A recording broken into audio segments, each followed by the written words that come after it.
নমস্কার বন্ধুরা, কেমন আছেন? আমি খুব ভালো আছি। সকাল সকাল আজ ডালিয়া করব, ওর জন্য সমস্ত সরঞ্জাম নিয়ে চলে এসেছি। দেখুন, বসিয়ে দিলাম হচ্ছে প্রেশার কুকারটা, তার মধ্যে পরিমাণ মতো তেলও দিয়ে দিলাম। আপনারা যদি চান জিরে দিতেও পারেন, নাও দিতে পারেন। আমি জিরেটা দিয়েছি। জিরেটা একটু ভেজে নিয়ে তারপর হচ্ছে দিয়ে দেব হচ্ছে পরিমাণ মতো ডালিয়া।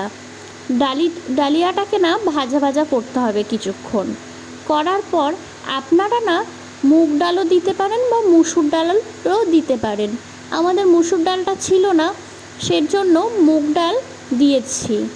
এই ডালটা দেওয়ার পরও ভালো মতো মিক্সড করে দিতে হবে।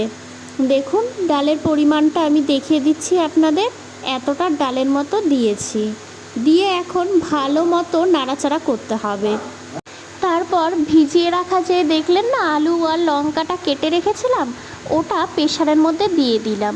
ওইটা দিয়েও পুরো মিক্সারটা নাড়াচাড়া করে দেখুন পরিমাণ মতো হলুদটা দিয়েছিলাম।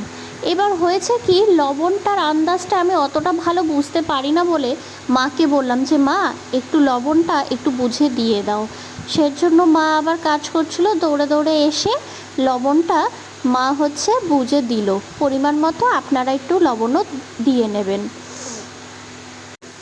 লবণটা দেওয়ার পর আপনি চিনি দিতে পারেন। চিনিটা আপনাদের নিজের স্বাদ অনুযায়ী আপনারা দিতেও পারেন, নাও দিতে পারেন।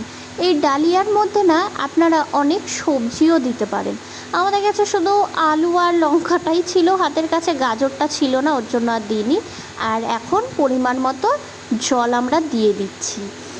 দেওয়ার পরও দেখুন মিক্সারটা তবু আমি একটুখানি নাড়াচাড়া করছি, করে এবার হচ্ছে প্রেশারটা ঢাকনাটা দিয়ে দেব। দেওয়ার পর হচ্ছে এই 7 মিনিট 2টো সিটি দেওয়ার পরই আপনারা এটা নামিয়ে গরম গরম সার্ভ করে দিতে পারেন ডালিয়া। খুব সহজেই হয়ে যায়। নামানোর আগে আপনারা যদি একটু ঘি দিতে চান তাহলে দিতেও পারেন। এই যে দেখুন কত সুন্দর ডালিয়া হয়ে গেছে। ডালিয়া খেয়ে দিয়ে দেখছে আকাশটা মেঘ করে এসছে। মা বললো তাড়াতাড়ি রান্না করতে হবে। আর অনেক কাজ, বাইরের কাজ ছিল, আর মিস্ত্রিরাও এসেছিলো, মা ওইদিকে চলে গেছিলো, সেই কারণে রান্নার দায়িত্ব আমার কাছেই পড়েছিল। দেখুন ভাত বসিয়ে দিয়েছি, আর ঢ্যাঁড়স আর পেঁয়াজ একসাথে ভাজা করেছিলাম। আর এদিকে করেছিলাম কষা কষা ডিমের ঝোল, কষিয়ে এরকমভাবে করেছিলাম। তারপর বিকেলে তো আর ছাদে উঠতেই পারিনি, গাছগুলোকে আর কি দেখবো। গাছ এত পরিমাণে বৃষ্টি হচ্ছিল, গাছগুলো হেসে খেলে জল খেয়েছে।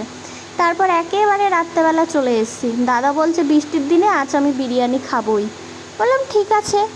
বাবা বললো নিয়ে আয় বিরিয়ানি। বিরিয়ানি খেতে খেতে দিনটা